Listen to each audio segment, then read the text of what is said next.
How's it going, everyone? And welcome back to another exciting episode of CollectCo Connection, your one and only Accounts Receivable podcast. Today, we are thrilled to welcome Mr. Justin Franklin to the show. With over a decade of experience in the accounts receivable management industry, Justin has become a leading authority on recovery strategy and approach. As the current director of communication and engagement at Cedar Financial, he brings a wealth of knowledge to the table, particularly in digital communication and the ever-evolving technological landscape in the debt recovery space. Justin is also a valued ACA International member and a frequent contributor to the Accounts Receivable publication, where he consistently shares his insights on these critical topics. Justin, my man, welcome to the show. Happy to be here, Chris. Good to see you as always. Good to see you as always. Let's dive right into it. So, first off, can you share a little bit about your journey and how you became a leading expert in this ever-evolving communication strategies within the debt collection industry? Yeah, actually started off in the industry out of college. It's almost 2 decades ago now, and started off as a collector. So started from the bottom and had a lot of really valuable experience on the front lines. When I started with Cedar, had some experience there too, and then moved up into management. Started off managing a small but growing team of agents, ended up being over 60, multiple different departments that actually surpassed almost 80 with our international teams, domestic recoveries, legal recoveries, and then got really focused on the strategy side of it and our digital collections, consumer portal and agentless collections and all of that. So yeah, from beginning to end, I've had a lot to do with the ARM industry for the last 20 years. That's awesome, man. That's awesome. From going from just a collector, the smile and dial from the get-go, to really evolving into becoming just this expert on digital communication, especially with the landscape of debt collection right now, where the rules of the game are changing, every All the other time. week. So that's awesome, man. I love to hear a background story like that.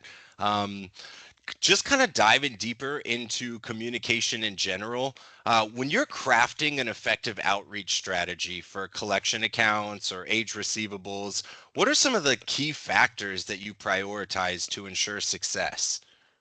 Well, typical inventory management concerns come up front. What sector is the debt from? Is it an educational debt? And even within that, is it a tuition balance or a student loan? And there's other sectors. The age of the inventory is a major factor. But when it comes specifically to the outreach strategy, now we want to look at what are the contact channels available. We know we have all of them available. Emails available. If you have a phone number, then dialing and texting is available. So I see what we have available first, and then we implement the strategy based on the best contact information. And then the content is going to be based on those other factors that I started with. What industry is the debt in? How old is it?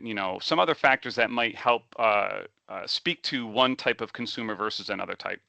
Makes sense. Yeah, I would imagine the way that you would approach a consumer that has an overdue bill of 90 days drastically different than almost having to reintroduce the fact there's a debt anyways with a DPD of something like a year and a half. Absolutely. Or if it was with another agency, Right. we want to speak to them. We know that in some cases the other agency might have already performed an outreach strategy with them, and so we're coming in now as a new entity with an existing past due balance. And so, what can we do differently that maybe did not work the first time that will speak to them this time? Yeah, definitely makes sense. Definitely makes sense. So, kind of driving a little bit further into that, with digital technology transforming debt collection right now, how do you see the impact of some of these modern tools like email compared to traditional methods of like sending letters? What changes in engagement have you observed just from those additional resources? The first and foremost is the speed to engagement. If you're mailing a letter, Chris, you know how that is. I mean, if I were to send you something right now, we're a few states away from each other. The Postal Service has sometimes of the year where they're operating smooth and sometimes not so much. Right. It also depends on your area and your postal service in your area compared to mine. And so it'll take at least a few days to get to you, where an email is nearly instantaneous. Hmm. Nearly instantaneous. It brings some other challenges. It brings some other challenges because Gmail is the lord of all email, and we have to make sure we're playing by their rules if we want to show up in an inbox. But Right. this, we're definitely engaging a lot faster. And then the other thing too is the cost. When you consider your letter vendor, if you're using one, the increasing cost of stamps to cover of course, costs of all the delivery, uh, everything to do with delivery, their own costs, then it drives up our costs a lot. Hmm. And emailing is a fraction of that. So we're getting engagement a lot faster for a much lower cost. And then the final piece to the puzzle that makes it really a win all the way around is that it is preferred by consumers by and large. Most people prefer to not receive a letter in the mail or not to receive a phone call, but Certainly. to get something digitally, so it's relaxed. They can look at it when they want to on break at work, if they're taking public transportation, you know, when they're around other people and maybe they don't want to talk out loud about a balance that they owe to whoever, they're able to review, handle it, and sometimes self-service their claim. It's kind of a win on all three places there. No, I hear it. I mean, you kind of hit on three major pros being the deliverability is much faster. There's certainly a cost benefit. You're not paying for stamps. And Yep, then also you're meeting consumer preference, which is really kind of the keystone at increasing engagement to begin with, is what channel that's do right. they prefer the most? That's So right. excellent, excellent. I love how you put that. Speaking about communication preference and some of the new tools that are available to us, um, SMS texting is gaining massive traction as a communication channel in our industry. Can you share some insights now from your experience in incorporating like texting campaigns into reminder workflows, and what precautions should other agencies consider when adopting similar traits, because I'm sure even with text messaging it's highly regulated right now. Well, it's there's regulation is definitely a part of it, and the CFPB gave us a lot of green light with some safe harbor and some best practices that we should abide by. The challenge is not to complain or vent about things, Chris, but the carriers took it upon themselves to label our industry as a bad player and kind of blocked us from a lot of texting. So if you got a text from a 5-digit short code compared to a full 10-digit number, the short code kind of looks a little bit more fishy to a lot of people nowadays. Right. But that's where we're segmented. We have to use the short code. If Okay, we so tried it, if we tried 10-digit phone number, those were blocked. oh And wow. our avenue with our vendors and trying to get through the carriers to get that approved was near impossible. And so you're saying that's at the control of the carrier for the text messaging rather than Yeah, some it's not the regulatory body lawmakers. that, okay. It's not the lawmakers, which can be a challenge enough. This was the carriers that took it upon themselves to put us in line with online gambling sites. Literally, if you were to look on the qualifications and what they block and what they don't, Meta's the same way for any agencies that might have tried to use WhatsApp in the past or Facebook Mhm. Messenger. We got the green light from the lawmakers and then shut down by Meta. Nope, The sorry, actual provider. we don't want you. Now their own consumers prefer that channel. Their Yeah. own consumers can't even opt to reach into us. So it's not just, Chris, about us reaching out. But even if we want to put our short code, or maybe we want to put a Facebook Messenger tag or our phone number for WhatsApp, Hmm. especially internationally, it's not as big here in the United States, but international, some places they don't use their phone texting for anything. They say their texting is all ads. They don't use Yeah. their texting. They use WhatsApp for their family and their friends. If they wanted to message us through WhatsApp, which is what they want to use, WhatsApp says no, they don't want it. So on the carrier side here in the United States, it was the same thing. It's not impossible, but you got to go through a pretty rigorous approval process to be able to send messages through shortcode. So after that, abide by what they say. they have some input on what they want your messages to sound like when they're going out. On top of that, we have what is required by federal and state laws, where we have to mention we're a debt collector, the balance, the Right. creditor, all those things that constitute, if it's a meaningful communication in writing, then these things have to be a part of it. And then, of course, the text opt to opt out at the end, which is again more about the carrier side, but it's a good practice anyway. So a lot of things to be cautious of. And I would definitely encourage any agency to do it. We are, and it is bringing success. We Mm-hmm. see a great success for our clients because we're able to use this. A phone. Everyone has one. Texting. Everyone likes to text. There's memes and jokes all over the internet about text me, don't call me, and that kind of thing. And that's real. And again, it's urgent, and it's even more urgent than email. In Right. email, you might have a lot of emails that you get, and your phone doesn't buzz for all of them. I know mine. I turn that on. I would not want to get buzzed for every email that Same. comes in. Same. But a text, it's direct, and you look at it, pops up with the preview image of it on your phone even before you unlock your screen, and it can say right there, XYZ bank or XYZ, school or whatever. And that level of engagement and urgency that we're able to bring notifies the consumer. And think about it, Chris. These are some individuals do not want to talk to an agency, and it gives them a path to very quickly let us know, I don't want to handle this right now. And we, of Mm-hmm. course, abide by that. But there are plenty of people that just weren't aware. And Right. what that gives us is the ability to reach them in a way that is not bothersome or irksome, and but lets them see exactly what it is. Oh my gosh, I forgot. And then we have all the options of how to reach back to us. I don't want to do by text anymore. Email me. But they saw it through the text first. It's The very valuable. initiant. Right. Yeah. So balance your internal best practices with the requirements from the carriers, the requirements from our lawmakers, and make a plan. There's roadblocks there, but they're not brick walls that can't be taken down, Chris. They're speed bumps that we can navigate, we can get over, and it's added a lot of value to our performance for our clients for sure. No, definitely understood. And it is newer.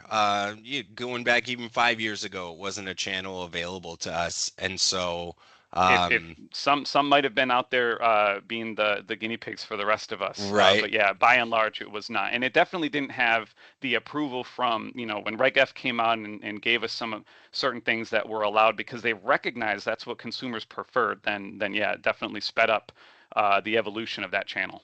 Yeah. So, I mean, ultimately, it is a benefit, albeit maybe some cracks in the sidewalk as we start to really be able to enter into scaling that as a communication channel. But Yeah.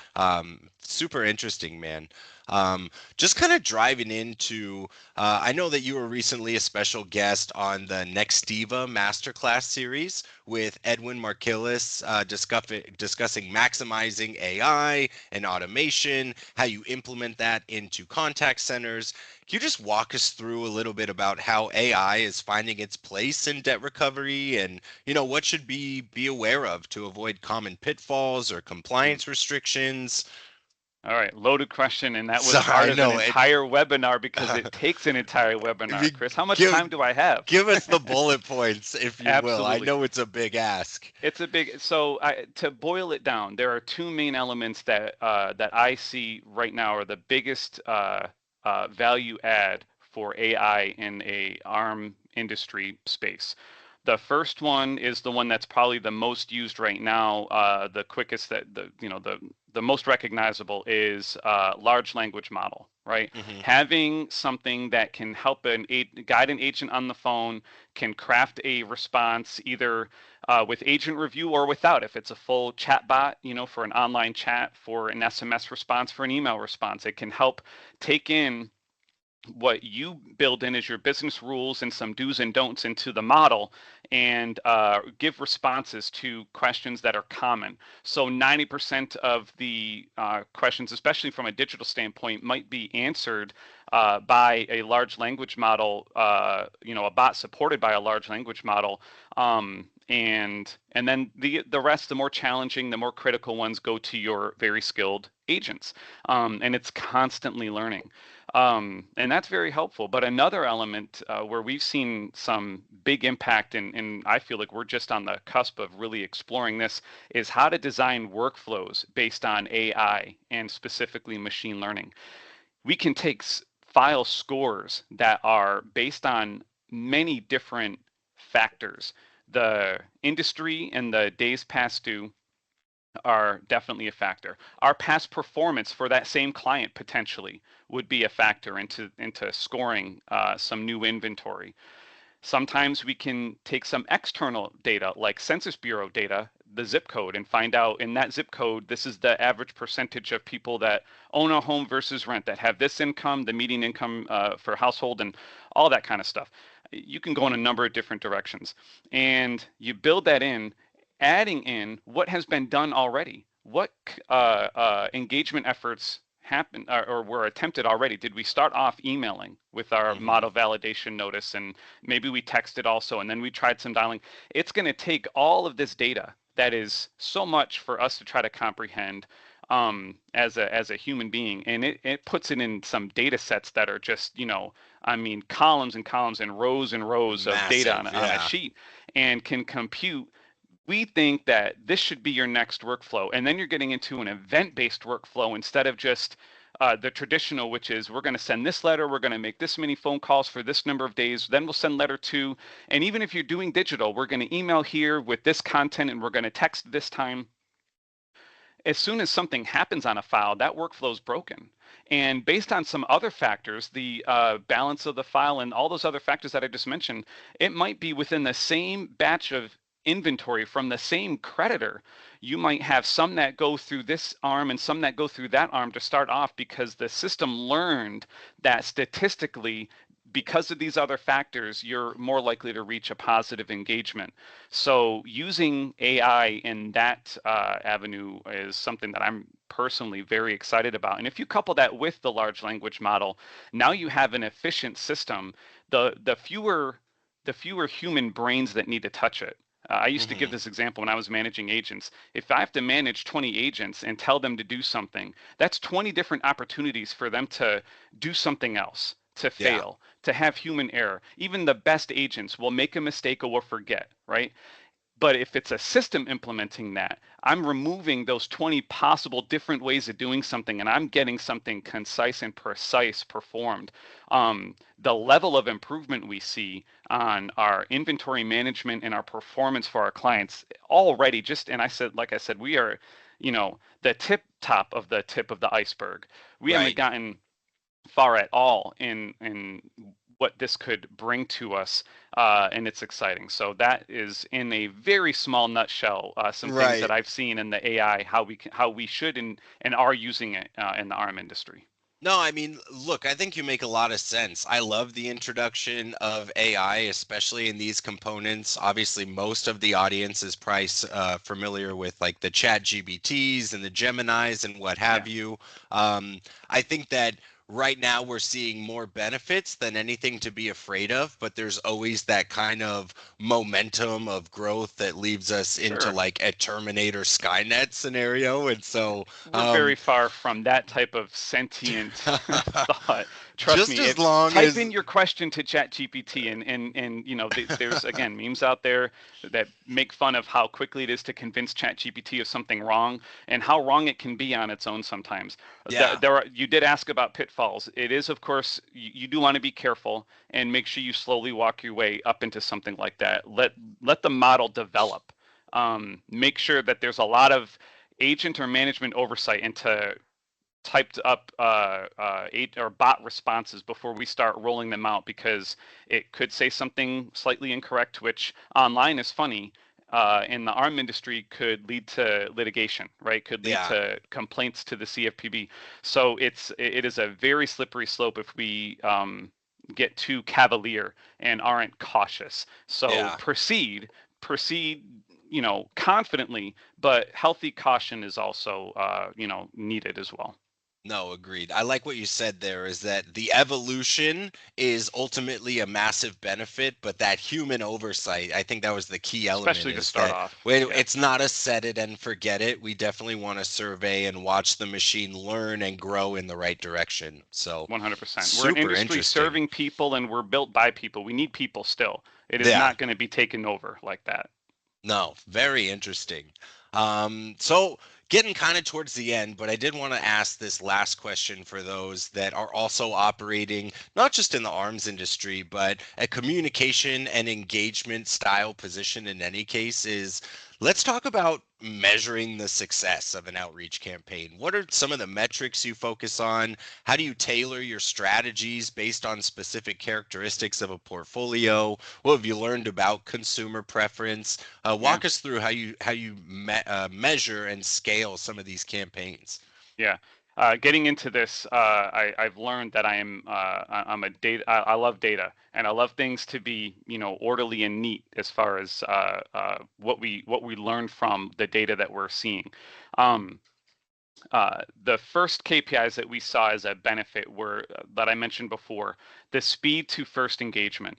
Hmm. That has been cut in third or better. The time to first engagement, the time to liquidation, the speed at which we're hitting certain liquidation mile markers over the course of the lifespan of batch of inventory. So we're seeing things happen more rapidly. And in the digital channels, it gives us the opportunity to test more often. If I'm testing content on a letter, then we mail it out and I got to wait 4 to 5 weeks to see overall what's the result of this letter campaign. An email campaign, I'm seeing the results the next day, Chris, maybe the day after. There's some people that will see some stragglers, some responses and some clicks into our portal that'll happen. But on the content side, and man, we can get really fine tooth comb with the detail too.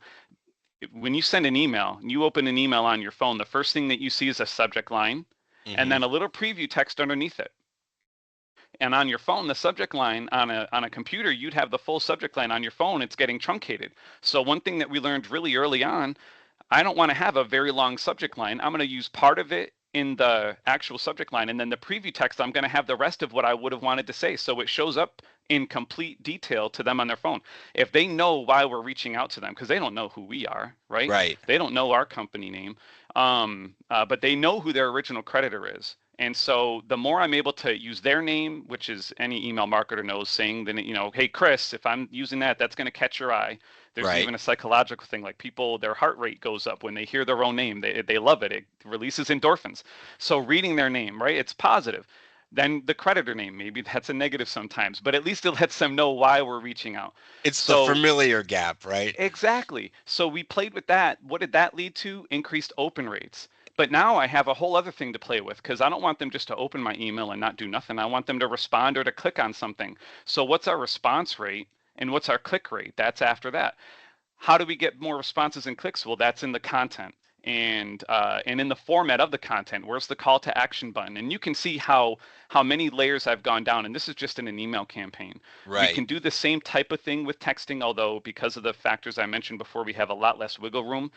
With all the content that is required by the carriers and by the federal agencies, I have about one sentence to play with as far as Yeah. content in the subject or in a SMS. But still, we test that against each other as well, and we want to see a certain level of engagement on. If I'm sending 1,000 SMS, first I have to make sure all of them are delivered. I want to make sure I'm sending them to available, consented mobile numbers, and then what's Hmm. our response rate and what channel do they go into the response. So all of those factors and a host of others are telling us in this big machine that's being built, uh, where are we seeing the most success? If I reach out to this channel, is their journey ending on this platform or on this channel? There, all of those factors kind of coming in together into a whole have been very beneficial. And seeing the success from that standpoint, yes, your costs will go down. Your costs will absolutely go down. But if performance isn't at least staying the same or going up, then you're actually doing a disservice to your clients. So when we see that our not only are the costs going down, but because we're meeting consumers where they prefer, we're seeing the engagement more quickly. They're responding to us positively. I mean, who heard, I didn't hear, except for a few small examples of customers leaving positive reviews for collection agencies. And we have Right. a 4.7 or something Google rating. And for the most part, the stuff that may be negative is not really about the collections process itself. It's something about what may have built the debt instead. So we're seeing a lot of positives, and aside from the federal regulations and the carrier stuff, the email challenges that we'll see there, very little drawback. Enough to be cautious, but again, it's full steam ahead, and we can see for sure that the customers are happy with, and the consumers are satisfied and pleased with the efforts that we're making to get this together for them.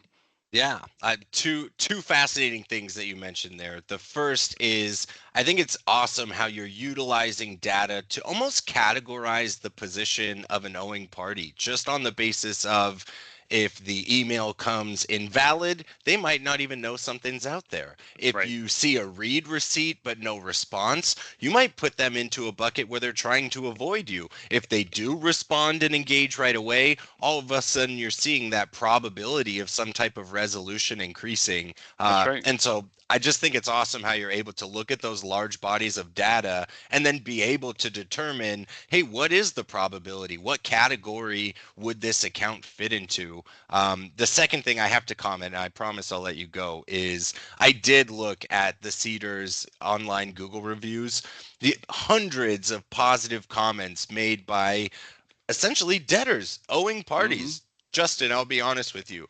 I have been in collections before. I Me have too. resolved all of my accounts. Never once did I feel compelled to go online and say, oh, No. these guys were so great taking my money. It was the best Right. experience. And so, I mean, credit to you, credit to your team, credit to Cedar. I think that it's responses like that that it really is a currency. And I think that it paints why Cedar and why what you guys are doing are such big players in the game because it really does matter. You guys say putting people first, and it's just awesome to see that you really play by those rules, even when you're talking to delinquent account holders. So 100%. Yeah, we want to meet them where they want to be met. And we want to address their concerns. At the end of the day, I hope that we're viewed more often as a advocate and not an enemy of them. We're in a position where we have to deal with something that was probably one of the more challenging things to deal with in life, but to do it with some class and some dignity and some privacy, yeah. and where they prefer,